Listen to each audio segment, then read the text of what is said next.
নমস্কাৰ মই বাস্তু কনসালটেন্ট অৰ্পণ দত্ত আজি ৰঙৰ বিষয়ে মই এটা দিশৰ কথা বুজাবলৈ আহিছো যে ৰঙে আমাৰ জীৱনত কি কৰিব পাৰে হেতু হল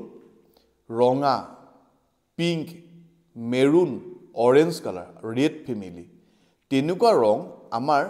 এটা দিশত যদি থকা যায় তেতিয়া আমাৰ ঘৰখনত মেজৰ প্ৰবলেম হোৱা দেখা যায় ৰঙা প্ৰথমতে বুজাই দিছো ৰঙা ৰংটো আমি অগ্নিৰ লগত তুলনা কৰো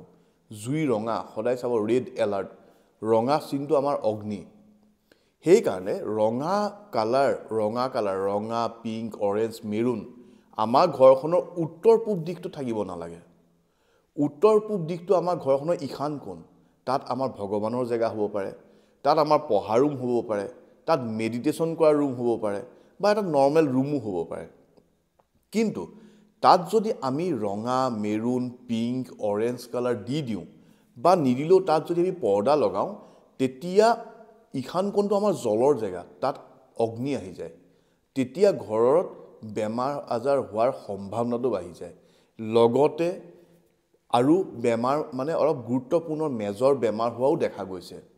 আৰু এনেকুৱা মানুহ আপোনালোকে যদি ভাবে যে অমুকৰ ঘৰত এটো বেমাৰ হৈছে এবাৰ তেওঁলোকৰ ইখান কোণটো চাওঁগে তেতিয়া আপোনালোকে দেখা পাব পাৰে যে তাত কাবাৰ ৰঙা ফেমিলি পৰ্দা ৰঙা ৰং পিংক কালাৰ ৰং থাকিব পাৰে আৰু লগতে তাত পাকঘৰ আৰু বাথৰুম থাকিলেও বেয়া আৰু পাকঘৰ আৰু বাথৰুম থাকিলে কি হয় মই পিছৰ ভিডিঅ'ত জনাম আজি কৈছো যে উত্তৰ পূব দিশটো আমাৰ ৰঙা ফেমিলি থাকিলে বেয়া তাত কি ৰং হলে ভাল হেতু হল আমাৰ স্কাই ব্লু কালাৰ তাত দিব পাৰে গ্ৰে কালাৰ তাত দিব পাৰে বগা দিব পাৰে অফ হোৱাইট কালাৰ দিব পাৰে আৰু ক্ৰীম কালাৰ মাখন কালাৰটো দিব পাৰে যদি আপোনালোকৰ ঘৰত এই কালাৰটো আছে আপোনালোকৰ আৰু বেমাৰো হোৱা নাই বা বেমাৰত ভুগি আছে আপোনালোকে ৰংটো এবাৰ চেঞ্জ কৰি চাওক এখন ঘৰৰ এটা ৰুমৰ ৰং চেঞ্জ কৰাটো বৰ ডাঙৰ কথা নহয় কিন্তু ঘৰলৈ যেন বেমাৰ আজাৰ নাহক ধন্যবাদ